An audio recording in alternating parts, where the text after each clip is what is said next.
What's going on, you guys? Welcome back to the SFS channel. My name's Gavin, and today I've got my rest of season quarterback rankings for you guys and my top 15 players at the position and the guys I see as the ideal players to have in your starting lineups down the stretch here. As always, if you guys haven't already, make sure to subscribe to the channel and turn the bell on so you guys are notified whenever I come out with a new video or go live for a fancy Q&A. So with that being said, let's not waste any more time. Let's hit the intro and get into my quarterback rankings.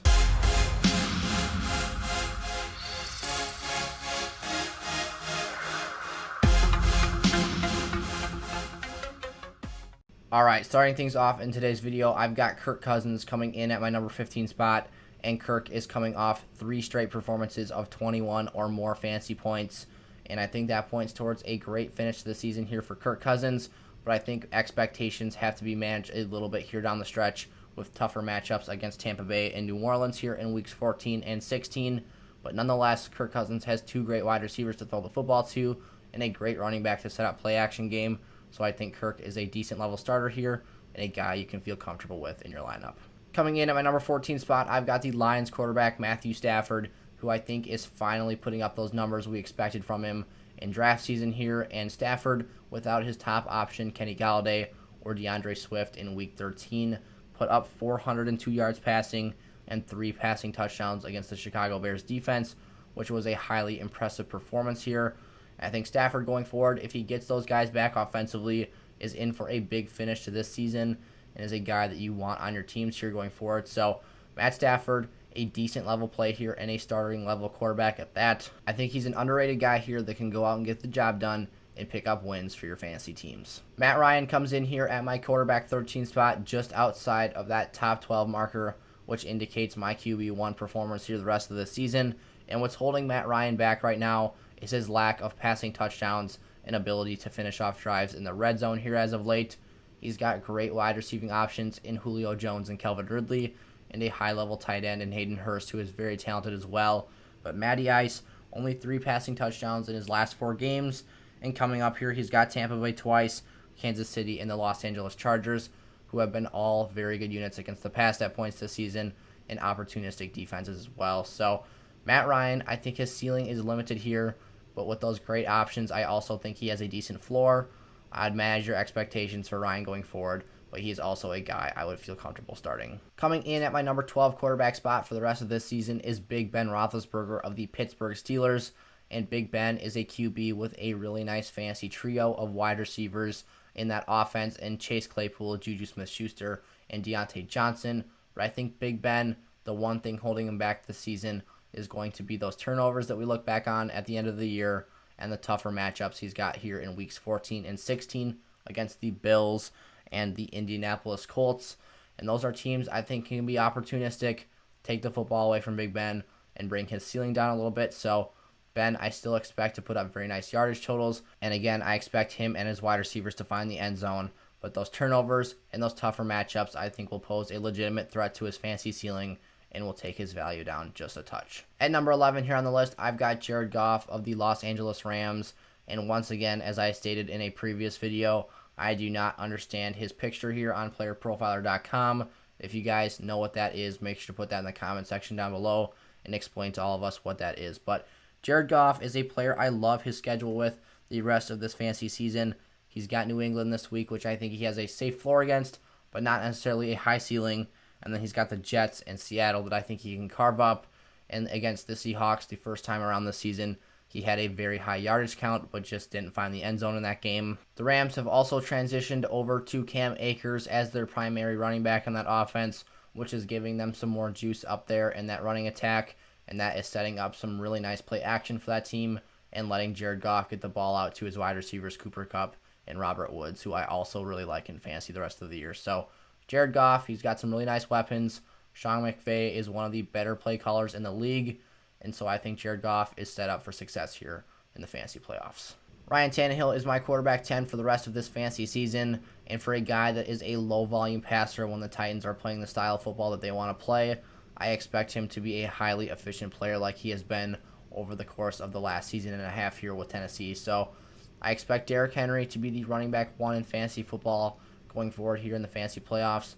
I expect him to be so effective that play action game for that Titans offense is going to be leaving guys like Corey Davis and A.J. Brown wide open down the field and setting up some monster plays. So I expect Tannehill to score some nice touchdowns, and I expect him, like I said, to be very efficient with the ball in his hands and put up some really nice numbers. I 100% trust Tannehill in my lineups the rest of this year, and with some rushing value even sprinkled in there as well that we see from him on occasion. I think he's a really safe floor play and a guy that has a nice schedule and can put up some nice ceiling numbers as well. Kyler Murray comes in here really low at my quarterback 9 spot for the rest of this fantasy season, and right now his ceiling is way down in that Cardinals offense. That AC joint sprain in his shoulder is clearly affecting his play style. We are not seeing him use his legs as much, and his deep balls have not been flying quite as nicely as normal. I think Kyler Murray here, the schedule does not do him any favors either. He's got the Giants in Week 14 who just shut down Russell Wilson in that Seahawks offense. And then he's got Philadelphia who have a very good front four and a unit with Darius Slay that can try and do his best on Hopkins, although he has been burnt toast as of late. And then he's got San Francisco in Week 16, which can be a tough out and has been a unit defensively that's been a bit streaky this year, but definitely has some talented personnel. And then for leagues that ended off in the regular season finale in Week 17, he's got the Rams, which is absolutely a terrible game to end your season on, in a group that just held him to 15 points, I believe, this past week. So Kyler Murray, his ceiling is down right now, and I would not expect major numbers from him the rest of this year. Obviously, he's still highly talented and has a very good offensive weapon in DeAndre Hopkins to throw the football to, but he's not a guy who is the same player we saw earlier on this year. Russell Wilson's another guy who has been falling down my quarterback rankings list as of late in the last couple weeks here and comes in at my number 8 spot for the rest of this fantasy season. Russell has 2 back-to-back games with 14 points in his last 2 outings, and his closing schedule doesn't do him any favors here. He's got a road game against Washington and then a home game against the Rams and the 49ers here to close things out, and those are all teams I would not like to see on my fantasy schedule at this point in the season. Obviously, those groups bring Wilson's ceiling down a little bit, and those fronts can cause that Seattle line fits, and Russell Wilson will probably be under heavy pressure in those games, which we all know is not great for quarterbacks' performances. So Russell Wilson takes a bit of a hit here for me. I think he's still highly talented. Tyler Lockett and DK Metcalf are still fantastic wide receiver options, and he still is a viable lineup start, but I just don't expect the same numbers from him the rest of the way here. Josh Allen comes in at my rest of season quarterback 7 rank here after a big win over the 49ers on Monday Night Football, but the thing that keeps him a bit lower for me on the list the rest of this year is the schedule he's got in the postseason. He's got Denver, Pittsburgh, and New England left on the schedule this year, and those are all teams that have played very solid defense at points in the season. New England held Josh Allen to his lowest fantasy output of the year in Week 8, and is a group that he has struggled against throughout his career. Pittsburgh is a very opportunistic defense that has forced turnovers all season long, and a group that capitalizes on errant throws from quarterbacks, and I think Josh Allen at times is a bit prone to that. And then Denver's been very streaky, but last week they held Pat Mahomes to a very modest performance, and I think they could do the same against Allen. So obviously, though, Josh Allen still is an elite arm talent and has some rushing value added into his fantasy production. If Josh Allen is able to avoid the turnovers and overcome those matchups, I think he still has a high ceiling here the rest of the way. Despite having a rookie meltdown in Week 13 against a Bill Belichick-led Patriots defense, Justin Herbert still lands at my quarterback 6 spot for the rest of this fantasy season, and is a guy I think will put up elite level numbers here down the stretch. He's got a great playoff schedule here with the Falcons, the Raiders, and the Broncos coming up, and 2 of those 3 matchups I think are easily really high upside games for Herbert, and games in which Keenan Allen and Mike Williams should have big games on the outside, and Herbert should have a high touchdown and yardage count. Herbert's been one of the more impressive rookies in fantasy so far this season, and looks like he has a really bright future in that Chargers offense, and I think he will deliver for teams here down the stretch in the 2020 fantasy playoffs, and even win some league championships for players as well. Tom Brady is my quarterback 5 for the rest of the 2020 fantasy season, and it simply does not get better than the schedule for the Buccaneers here down the stretch. In weeks 14 through 17, they've got the Falcons twice, the Lions, and the Vikings left on the schedule, and with the elite weapons around Tom Brady in that offense, no matter how much he's struggled so far this season, he just has to be an elite ball distributor to put up high-end numbers for that team. I expect all Buccaneers pass catchers to put up very nice numbers here down the stretch and outperform their previous production from earlier on this season. I think these guys will peak at the right times, and Buccaneers offensive players will be great fantasy lineup pieces going forward the rest of this season. Lamar Jackson comes in at my quarterback 4 spot for the rest of this year, and Lamar came back from the COVID list on Tuesday Night Football against the Dallas Cowboys and looked a bit rusty early on, but eventually bounced back and had a really nice finish to his game.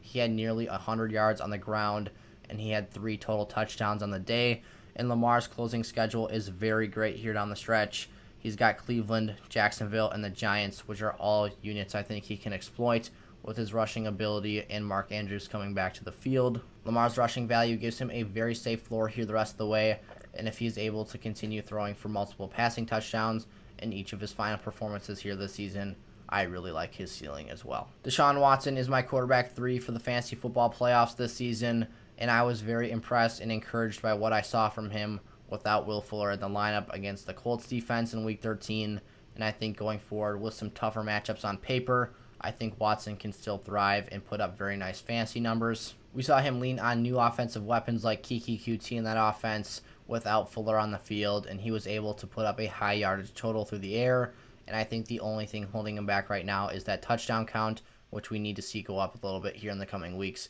But against Chicago and Indianapolis for the second time, and even Cincinnati, I think Watson can exploit those matchups and continue to be an elite level fantasy producer and go out there and be that top end guy the teams need in their lineups. And then at number 2, I've got Aaron Rodgers of the Green Bay Packers, and his 37 passing touchdowns and great closing schedule give him a really safe floor here going forward and the opportunity for a sky-high ceiling. And obviously with a wide receiver the talent of Devontae Adams, he has a great option to throw the football to there. And in that Matt LaFleur offense, there are guys streaming wide open on the field for easy touchdowns and completions. And then with Detroit, Tennessee, and Carolina left on the schedule, and Chicago for teams ending their season in Week 17, Rodgers has the opportunity to put up great numbers and be a super safe floor play. And then Pat Mahomes is still my number 1 ranked quarterback for the rest of this season, even with 2 tough matchups left on the schedule against Miami, who has been highly opportunistic all season long and has a lot of takeaways, and then the Saints, who are playing really great team football right now and are playing their best defense of the year. But nonetheless, Mahomes still has a system under Andy Reid. He's still got Tyreek Hill and Travis Kelce offensively as weapons to throw the football to, so Mahomes will be just fine. He'll put up elite numbers nonetheless and be the top dog in fantasy football in the fantasy playoffs. Those are my top 15 quarterbacks for the fantasy football playoffs here in 2020. If you guys enjoyed today's video, make sure to like, comment, and subscribe to the channel and turn that bell on so you guys are notified whenever I come out with a new video. Thank you guys so much as always for watching, and I'll see you guys next time. Peace out.